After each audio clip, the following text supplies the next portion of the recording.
कृष्ण हरे कृष्ण कृष्ण कृष्ण हरे हरे हरे राम राम राम हरे हरे हरे कृष्ण कृष्ण कृष्ण कृष्ण हरे हरे हरे राम राम राम हरे हरे हरे कृष्ण कृष्ण कृष्ण कृष्ण हरे हरे सर्वत्र गोविन्दनाम सङ्कीर्तनं गोविन्द गोविन्द. ഇന്ന് നമ്മൾ പറയുന്ന അധ്യായം ഏകാദശത്തിലെ 4-ാമത്തെ അധ്യായമാണ്. ഇന്നലെ കർമ്മയോഗങ്ങളെ കുറിച്ച് പറഞ്ഞു. അതിൽ പൂജാവിധികളെ കുറിച്ചിട്ടാണ് പറഞ്ഞിട്ടുണ്ടായിരുന്നത്. അപ്പോൾ നിമി മഹാരാജാവ് ചോദിച്ചു നവയോഗികളോട്. അവരുടെ സംവാദമാണ് പറഞ്ഞുകൊണ്ടിരിക്കുന്നത്. ചോദിക്കുകയാണ് നിമി മഹാരാജാവ്, നിർഗുണ ബ്രഹ്മത്തെ പൂജിക്കാൻ പറ്റില്ലല്ലോ, അതിനെന്താ ചെയ്യുക? നിർഗുണ ബ്രഹ്മത്തെ നമുക്ക് പൂജിക്കാൻ പറ്റില്ല, അതിനൊരു ഗുണമില്ല. അത് എന്തെങ്ങനെയാ വെച്ചിട്ടാ നമുക്കറിയില്ല അതെന്താന്ന് പോലും.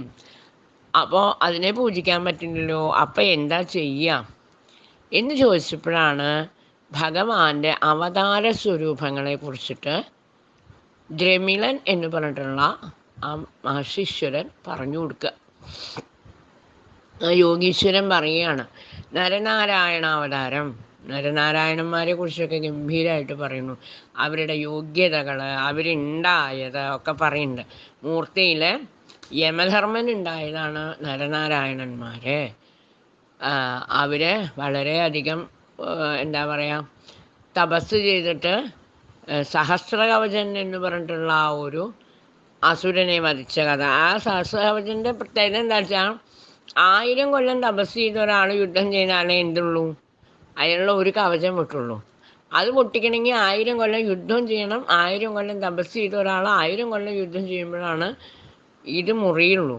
അങ്ങനെ അപ്പോൾ ഒരാൾ തപസ് ചെയ്യും, എന്നിട്ട് അയാൾ യുദ്ധം ചെയ്യുമ്പോൾ മറ്റാൾ തപസ് ചെയ്യും, മറ്റാൾ യുദ്ധം ചെയ്യുമ്പോൾ ഒരാൾ തപസ് ചെയ്യും. അങ്ങനെ ഈ നരനാരായണന്മാർ രണ്ടുപേരും കൂടിയിട്ട് നിർത്താതെ യുദ്ധം ചെയ്തിട്ടാണ് ഈ സഹസ്രകവചനെ വധിച്ചത് എന്നൊക്കെ പറയുന്നുണ്ട്. അങ്ങനെയുള്ള അവരുടെ ആ തപസ്സിൻ്റെ കേമത്വം അതൊക്കെയാണ് ഇതിൽ പറയണത്. നരനാരായണന്മാർ, പിന്നെ ബ്രഹ്മാവിഷ്ണു മഹേശ്വരന്മാരെ പൂജിക്കാൻ കുറച്ച് ആൾക്കാർ വേണ്ടേ? ബ്രഹ്മാവിഷ്ണു മഹേശ്വരന്മാരെ അവരെയൊക്കെ സ്വരൂപത്തോടു കൂടി പൂജിച്ചോളൂ എന്ന് പറയാണ്. പിന്നെ ത്രിമൂർത്തികളെ കുറിച്ച് പറഞ്ഞു. അത് കഴിഞ്ഞപ്പോൾ ദശാവതാരങ്ങളെ, മത്സ്യം, കൂർമ്മം, വരാഹം, നരസിംഹം, വാമനൻ ഒക്കെ പറഞ്ഞു കൊടുക്കുകയാണ്. ദശാവതാരങ്ങളെ കുറിച്ച് പറഞ്ഞു കൊടുത്തു. അവരെയൊക്കെ പൂജിക്കാം. ശ്രീരാമൻ, വാമനൻ, ശ്രീരാമൻ, ബലരാമൻ, ഭഗവാൻ കൃഷ്ണൻ. നമുക്ക് ഏറ്റവും ഇഷ്ടമുള്ള സ്വരൂപം കൃഷ്ണൻ്റെ സ്വരൂപത്തിൽ പൂജിച്ചോളൂ, അതിന് വിരോധമില്ല. അതിനിപ്പോൾ പ്രതിമ ഉണ്ടാക്കണമെങ്കിൽ പ്രതിമ ഉണ്ടാക്കാം, ചിത്രം വരച്ചിട്ടാൽ വെച്ചാൽ ചിത്രം വരയ്ക്കാം. എങ്ങനെയാണോ നമുക്ക് ഇഷ്ടമുള്ള വെച്ചാൽ അതുമാതിരി. ഇനി പൊടികളൊക്കെ ഇട്ടിട്ട് അങ്ങനെ പൂജിക്കണോ അങ്ങനെ പൂജിക്കാം. ഇതൊക്കെ വിസ്തരിച്ചിട്ട് ഇനി ആദ്യം പറയുന്നുണ്ട് കേട്ടോ. ഏകാദശം കുറച്ചും കൂടി കഴിഞ്ഞ് 27-ാമത്തെ അധ്യായത്തിൽ വിസ്തരിച്ച് പറയേണ്ട പൂജാവിധി.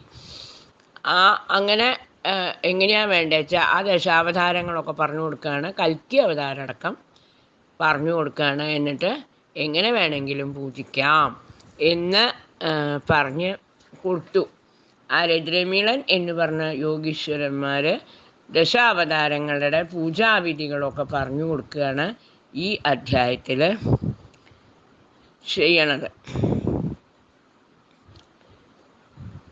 അങ്ങനെ ഈ അധ്യായം ദശാവതാരങ്ങളെക്കുറിച്ച് പറഞ്ഞുകൊണ്ടാണ് അവസാനിപ്പിക്കുന്നത്. സർവത്ര ഗോവിന്ദ നാമ സങ്കീർത്തനം ഗോവിന്ദ ഗോവിന്ദ. രാമ ഹരേ ഹരേ ഹരേ കൃഷ്ണ കൃഷ്ണ കൃഷ്ണ ഹരേ ഹരേ ഹരേ രാമ രാമ രാമ ഹരേ ഹരേ ഹരേ കൃഷ്ണ കൃഷ്ണ ഹരേ ഹരേ. സർവത്ര ഗോവിന്ദ നാമ സങ്കീർത്തനം ഗോവിന്ദ ഗോവിന്ദ. ഇത് നമ്മൾ പറയണത് അധ്യായം ഏകാദശത്തിൽ അഞ്ചാമത്തെ അധ്യായമാണ്. അഞ്ചാമത്തെ അധ്യായം നിമി നവയോഗി സംവാദം തന്നെയാണ് തുറന്നുകൊണ്ടിരിക്കുന്നത്. അപ്പം നിമി മഹാരാജാവ് ചോദിക്കുകയാണ്, ഇങ്ങനെ ഈശ്വരഭജനം ചെയ്യാത്ത ആൾക്കാരെക്കടെ ഫലം എന്താണ്, എന്താ ഉണ്ടാവുക എന്ന് ചോദിക്കുകയാണ്. അപ്പോഴാണ് ചമസൻ എന്ന് പറഞ്ഞിട്ടുള്ള യോഗി പറഞ്ഞു കൊടുക്കുകയാണ് എന്ത്, അവർക്ക് നരകമാണ് അനുഭവിക്കാനുള്ളത്. ആ നരകത്തിനെ കുറിച്ച് കുറച്ച് നരകങ്ങളെ കുറിച്ചിട്ടൊക്കെ ഇവിടെ വിസ്തരിക്കുന്നുണ്ട്. അങ്ങനെ ഈശ്വരനെ സേവിക്കാതെ കണ്ട് തീരെ ഭഗവാൻ ഇല്ല എന്ന് പറഞ്ഞും കൊണ്ട് നടക്കുന്ന ആൾക്കാർക്ക് നരകമാണ് ഉണ്ടാവുക. അവരുടേതായ ജീവിതം മുഴുവൻ വീട്ടിലത്തെ കാര്യങ്ങളും ബാക്കിയുള്ളതൊക്കെ നോക്കി നടക്കുകയാണ് വെച്ചാൽ അവർക്ക് നരകത്തിലേക്ക് പോവാറാവും. അങ്ങനെ ആ നരകത്തെ കുറിച്ചിട്ട് പറയുകയാണ്. എന്താ പറയുക, വീട്ടിൽ വിരുന്ന് വരുന്ന ആൾക്കാർ തന്നെ നോക്കിയില്ലെങ്കിൽ, കൃമിഭോജനം മറ്റുള്ളവർക്ക് കൊടുത്ത് ഭക്ഷിച്ചില്ലെങ്കിൽ, അങ്ങനെയുള്ള അന്ധതാമിശ്രം താമിശ്രം എന്നൊക്കെ പറഞ്ഞിട്ടുള്ള നരകങ്ങളെ കുറിച്ച് പറഞ്ഞു കൊടുക്കുകയാണ്. എന്താ പറയുക, രൗരവം മഹാരൗരവം എന്നൊക്കെ പറഞ്ഞിട്ടുള്ള ഇതുണ്ട്. അവിടെ എങ്ങനെയാ വെച്ചിട്ടുണ്ടെങ്കിൽ മുള്ളുകൊണ്ടുള്ള ചെടികളത്രേ. ആ ചെടികളുടെ ഉള്ളിൽ കൂടെ നമ്മളതിനെ അങ്ങോട്ടും ഇങ്ങോട്ടും ഓടിക്കുക ചെയ്യുക. അപ്പം മേല് മുഴുവൻ ഇങ്ങനെ മുള്ളുമാരിയുള്ള ഇലകൾ ധാരാളം നിൽക്കുന്ന ചെടികളാണ്. ആ ചെടികളുടെ ഇലകളുടെ വക്കത്തൊക്കെ ഇങ്ങനെ ബ്ലേഡ് മാതിരി ഉണ്ടാവുക. അതിൻ്റെ മുകളിൽ കൂടെ അങ്ങോട്ടും ഇങ്ങോട്ടും ഇങ്ങനെ ഓടിക്കുക. ഇടയിൽ കൂടെ ഇട തെങ്ങിയിട്ട് ഇങ്ങനെ നിൽക്കുന്ന ചെടികളാണ്. അതിൻ്റെ ഇടയിൽ കൂടെ നമ്മളതിനെ ഇങ്ങനെ ഓടിക്കുമ്പോൾ മേലൊക്കെ ഇങ്ങനെ മുറിഞ്ഞ് എന്താ പറയുക, ഭയങ്കര വേദനയായിരിക്കും. ആ വേദനയൊക്കെ കൊണ്ട് നമ്മൾ സഹിച്ച് ഉറക്ക നിലവിളിച്ചാലും ഒരാളും തിരിഞ്ഞു നോക്കില്ല എന്നൊക്കെയുള്ള നരകങ്ങളെ കുറിച്ചിട്ടൊക്കെ ചമസൻ എന്ന് പറഞ്ഞ യോഗീശ്വരൻ പറയുകയാണ്. അതുകൊണ്ട് ഈശ്വരനെ സേവിക്കുകയാണ് വേണ്ടത് എന്ന് പറഞ്ഞു കൊടുക്കുകയാണ്. അത് കഴിഞ്ഞപ്പോൾ ചോദിച്ചു, ഇങ്ങനെ കാലഭേദമുണ്ടോ ഈശ്വരനെ ഭജിക്കുന്നതിന് എന്ന് ചോദിക്കുകയാണ് നിമി മഹാരാജാവ്. അപ്പം നിമി മഹാരാജാവ് അത് ചോദിച്ചപ്പോൾ പറഞ്ഞു, കാലഭേദമുണ്ട് ഈശ്വരനെ ഭജിക്കുന്നതിന്. അപ്പം കൃതയുഗത്തിൽ ഭഗവാൻ വെളുത്ത ഗുരുവായൂരപ്പനായിട്ടാണ് വരിക. വെളുത്ത ഗുരുവായൂരപ്പൻ വെള്ളത്താമരമാലയൊക്കെ ചാർത്തി വെള്ള പട്ടുമുണ്ടൊക്കെ ചുറ്റി അങ്ങനെയാണ് ഭഗവാൻ വരിക. വെള്ള താമരപ്പൂ കയ്യിൽ പിടിച്ചിട്ടുണ്ടാവും. അങ്ങനെയുള്ള ഭഗവാനെയാണ് കൃതയുഗത്തിൽ പൂജിക്കുക. എന്നിട്ട് വരിക. അത് എന്താ പറയുക, കൃതയുഗത്തിലെ യജ്ഞങ്ങളായിട്ട് ആണ് പൂജിക്കുക എന്ന് പറഞ്ഞു കൊടുക്കുകയാണ്. അപ്പോൾ പറഞ്ഞു, പിന്നത്തെ ത്രേതായുഗത്തിൽ എന്താ ചെയ്യുക വെച്ചു, ത്രേതായുഗത്തിൽ യാഗങ്ങൾ ആയിട്ടാണ് വരിക. അപ്പോൾ അവിടെ ചുവന്ന ഭഗവാനായിട്ടാണ് വരുന്നത്. അത് കഴിഞ്ഞ് കഴിഞ്ഞാൽ ദ്വാപരയുഗത്തിൽ പൂജാവിധികളെ കൊണ്ടാണ് ഭഗവാനെ സേവിക്കേണ്ടത്. അവിടെ കറുത്ത ഗുരുവായൂരപ്പനായിട്ട് ശംഖുചക്ര ഗതാപത്മങ്ങളോടുകൂടി പീതാംബരപ്പട്ടോട് കൂടിയിട്ടാണ് ഭഗവാൻ പ്രത്യക്ഷമാവുക എന്ന് പറഞ്ഞു കൊടുക്കുക. അതേ ഗുരുവായൂരപ്പൻ തന്നെയാണ് എന്ത് കലിയുഗത്തിലും വരിക. പക്ഷേ കലിയുഗത്തിൽ സങ്കീർത്തനം കൊണ്ടാണ് ഭഗവാനെ സേവിക്കേണ്ടത്. ഭഗവാനെ കുറിച്ചുള്ള കീർത്തനങ്ങൾ പാടുക, ഭഗവാനെ കുറിച്ചുള്ള കഥകൾ പറയുക. അങ്ങനെയൊക്കെയാണ് കലിയുഗത്തിൽ ഭഗവാനെ സേവിക്കേണ്ടത്. അതാ പറയുന്നത്, ബാക്കിയുള്ള യുഗങ്ങളെക്കാട്ടിലും ഏറ്റവും നല്ലതാണ് എന്ത് കലിയുഗം. യുഗം 4ലും നല്ലതല്ലേ കലിയുഗം എന്ന് പൂന്താനം പറയുന്നത്. അവിടെ വെറുതെ കീർത്തനം പാടുക, നാമം ജപിക്കുക, ഇതുകൊണ്ട് മാത്രം ഭഗവാനെ സന്തോഷിപ്പിച്ച് ഭഗവത് പദത്തിലേക്ക് എത്തിച്ചേരാനുള്ള സുഗമമായ ഒരു മാർഗം അവിടെ ഉള്ളത് കൊണ്ടാണ് അങ്ങനെ പറയണത്. അതൊക്കെ കേട്ട് കഴിഞ്ഞപ്പോൾ നിമി മഹാരാജാവിനോട് ഇതൊക്കെ പറഞ്ഞ് ഇതിൽ ഇതാണ് വേണ്ടത്, കലിയിൽ ഹരികീർത്തനമാണ് വേണ്ടത് എന്ന് പറഞ്ഞു കൊടുക്കുകയാണ്. അങ്ങനെ അവർ നവയോഗികൾ ആ കാര്യങ്ങളൊക്കെ പറഞ്ഞ് അവസാനിപ്പിച്ചു. നിമി മഹാരാജാവ് അവരെ പറഞ്ഞയച്ചു. അപ്പോൾ അത് കഴിഞ്ഞപ്പോൾ വസുദേവർ നാരദനോട് പറഞ്ഞു, വളരെയധികം സന്തോഷമായി എനിക്ക് ഇതൊക്കെ കേട്ടിട്ട് എന്ന് പറഞ്ഞ് നാരദൻ വസുദേവരെ അനുഗ്രഹിച്ചിട്ട് നാരദനും അവിടുന്ന് പോവുകയാണ്. വസുദേവർ നാമം ജപിച്ച് ബാക്കിയുള്ള കാലശേഷം നാരദൻ പറഞ്ഞു കൊടുത്ത ഇതേമാതിരി ജീവിക്കാൻ വേണ്ടിയിട്ട് പുറപ്പെടുകയാണ് ചെയ്യണേ എന്നൊക്കെ പറഞ്ഞുകൊണ്ടാണ് ഈ അധ്യായം ഇവിടെ അവസാനിക്കുന്നത്. സർവത്ര ഗോവിന്ദ നാമ സങ്കീർത്തനം ഗോവിന്ദ ഗോവിന്ദ. ഹരേ ഹരേ ഹരേ കൃഷ്ണ കൃഷ്ണ കൃഷ്ണ ഹരേ ഹരേ ഹരേ രാമ രാമ രാമ ഹരേ ഹരേ, ഹരേ കൃഷ്ണ കൃഷ്ണ കൃഷ്ണ ഹരേ ഹരേ. സർവത്ര ഗോവിന്ദ നാമ സങ്കീർത്തനം, ഗോവിന്ദ ഗോവിന്ദ. ഇന്ന് നമ്മൾ പറയണ അധ്യായം 11 6-ാമത്തെ അധ്യായമാണ്. കഴിഞ്ഞ അധ്യായത്തിൽ നിമി നവയോഗി സംവാദത്തിൽ പറഞ്ഞ വസുദേവർക്ക് സമാധാനായി, വസുദേവർ അതേമാതിരിയൊക്കെ ജീവിക്കാൻ തുടങ്ങി എന്നൊക്കെ പറഞ്ഞു കഴിഞ്ഞിട്ടാണ് നിർത്തിയത്. അങ്ങനെ അവരിങ്ങനെ സുഖമായിട്ടിരിക്കുന്ന സമയത്താണ് ഒരു ദിവസം ഭഗവാന്റെ അടുത്തേക്ക് ബ്രഹ്മാദി ദേവകള്, യക്ഷകിന്നരന്മാര്, ഗന്ധർവന്മാര്, അങ്ങനെയുള്ള എല്ലാ ഇന്ദ്രൻ ദേവന്മാര്, അഗ്നിയൊക്കെ അങ്ങനെയുള്ള ദേവന്മാരെല്ലാവരും കൂടി വന്ന്, നാരദര്, ബാക്കിയുള്ള മഹർഷീശ്വരന്മാര് എല്ലാവരും വന്ന് ഭഗവാനെ നമസ്കരിച്ചു. ഭഗവാനെ നമസ്കരിച്ചിട്ട് ബ്രഹ്മാവ് ദേവാദികളൊക്കെ ഗംഭീരമായിട്ട് സ്തുതിച്ചു. ഞങ്ങളെല്ലാവരും അങ്ങേ നമസ്കരിക്കണു, നദാസ്മ്യത എന്ന് പറഞ്ഞിട്ടാണ് പറയുന്നത്.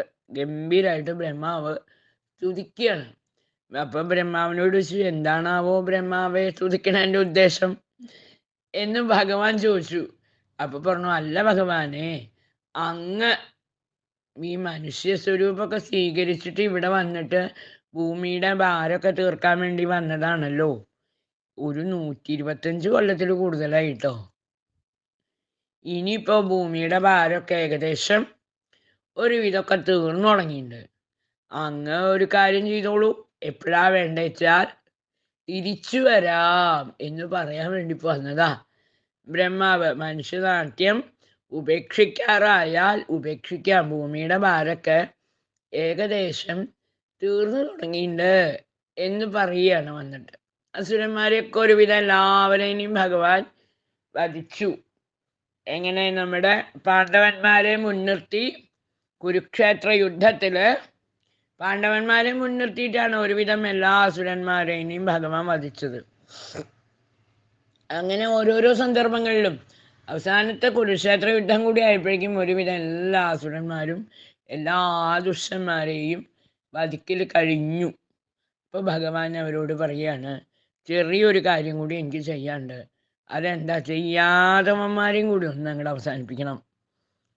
അതായത് സ്വന്തം ആൾക്കാരെയും കൂടി അങ്ങോട്ട് അവസാനിപ്പിച്ചാൽ ഞാൻ അങ്ങോട്ട് വരികട്ടോ എന്ന് പറയാണ് ബ്രഹ്മാവിനോട്. ഇപ്പൊ ബ്രഹ്മാവ് പറഞ്ഞു, ആയിക്കോട്ടെ ശരി എന്നൊക്കെ പറഞ്ഞ് അവർ സ്തുതിച്ച് ദേവാദികളൊക്കെ പോയി. അവരെയും കൂടി ഒന്ന് ശരിയാക്കണം എന്ന് പറഞ്ഞു. അത് പറഞ്ഞ് പിന്നെ കുറച്ച് ദിവസം കൂടി കഴിഞ്ഞപ്പോൾ ഒരു സഭയിൽ വെച്ചിട്ട് ഭഗവാൻ എല്ലാവരോടുമായിട്ട്, അവിടെയുള്ള യാദവ വൃദ്ധന്മാരോടും ബാക്കിയുള്ള കുട്ടികളോടും എല്ലാവരോടും കൂടിയിട്ട് ഒന്ന് അങ്ങോട്ട് പ്രഖ്യാപിച്ചിട്ടുണ്ട്, നിങ്ങൾക്ക് ബ്രാഹ്മണശാപം ഏറ്റിട്ടുണ്ട്. ഞാൻ അറിഞ്ഞില്ല എന്നൊന്നും വിചാരിക്കണ്ട, ഞാനതല്ല അറിഞ്ഞിട്ടുണ്ട്. ഈ ബ്രാഹ്മണശാപം തീരാൻ വേണ്ടിയിട്ട് എന്ത് ചെയ്യണം? പ്രഭാസത്തിലേക്ക് പോകണം, അവിടെ വെച്ച് നല്ല കാര്യങ്ങളെല്ലാം ചെയ്യണം എന്ന് പറഞ്ഞു. ഇത് ഉദ്ധവർ കേട്ടു. ഈ സംഭവങ്ങൾ പറഞ്ഞ സ്ത്രീകളോടൊക്കെ ശംഖോദ്ധാരത്തിലേക്ക് പോകണം, ബാക്കിയുള്ള പുരുഷന്മാരൊക്കെ പ്രഭാസത്തിലേക്ക് പോകണം, അവിടെ പോയിട്ട് ബ്രാഹ്മണർക്ക് ദാനം ചെയ്യല്, ഹോമം ചെയ്യല്, നല്ല അവിടെ കുളിക്കല്, സ്നാനഘട്ടാദി ഇതൊക്കെ ചെയ്യുക, ദാനധർമാദികളൊക്കെ ചെയ്യണം പ്രഭാസത്തിൽ പോയിട്ട് എന്ന് പറഞ്ഞു. ഇത് ഉദ്ധവർ കേട്ടപ്പോൾ അന്നത്തേത് കഴിഞ്ഞ് പോരുകയാണ്. പോരുമ്പോൾ ഉദ്ധവർ നേരെ അവിടെ ചെന്നപ്പോൾ ഒറ്റയ്ക്ക് ഇരിക്കണ ഭഗവാന്റെ അടുത്ത് പോയി ചോദിച്ചു, അല്ല, ഒരു സംശയമുണ്ട്, ദ്വാരകയിൽ ഒരു ശാപവും ഏൽക്കില്ല. ദ്വാരകയിൽ ഒരു ശാപവും ഏൽക്കാത്തൊരു സ്ഥലമാണ് എന്ത്? ദ്വാരക, ഭഗവാൻ ഇരിക്കുന്ന സ്ഥലം. അവിടുന്ന് മാറി അപ്പുറത്തേക്ക് പോകണമെന്ന് പറഞ്ഞതിൻ്റെ ഉദ്ദേശം എന്താ ഭഗവാനെ? അവർക്ക് ബ്രാഹ്മണശാപം ഏൽക്കാനുള്ള സമയമായോ? ഉദ്ധവരുടെ സംശയം അതാണ്. കാരണം ദ്വാരകയിൽ ഒരു ശാപം ഏൽക്കാത്തതുകൊണ്ടാണ് എന്ത് നാരദൻ ദ്വാരകയിൽ വന്ന് കൂടിയിരിക്കുന്നത്.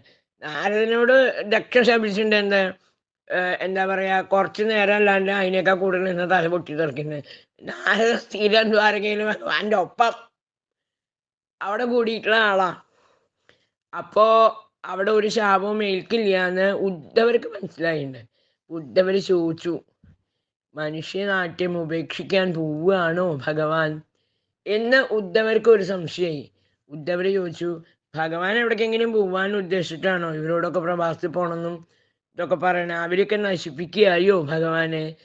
അങ്ങ് എന്ത് കാണിച്ചാലും വിരോധമില്ല. അങ്ങ് എവിടേക്ക് പോവുകയായാലും എന്നെ കൂടി കൊണ്ടോണേന്ന് പറഞ്ഞിട്ട് ഉദ്ധവർ ഉറക്കെ നിലവിളിക്കാൻ തുടങ്ങി. എന്നെയും കൊണ്ടോണം, ഞാൻ ഒറ്റയ്ക്ക് ഇവിടെ നിൽക്കില്ല, എനിക്കാണെങ്കിൽ ആരുമില്ല വേറെ. ഭഗവാനെ ഉപേക്ഷിച്ച് എനിക്കിവിടെ നിൽക്കാൻ പറ്റില്ല. അതുകൊണ്ട് ഭഗവാൻ എവിടേക്ക് പോവുകയായാലും എന്നെ കൂടി കൊണ്ടുപോകണം എന്ന് ഉദ്ധവര് പറഞ്ഞു. അതിനുള്ള മറുപടിയാണ്, അതും കൂടി പറഞ്ഞുകൊണ്ടാണ് ഈ അധ്യായം അവസാനിക്കണേ.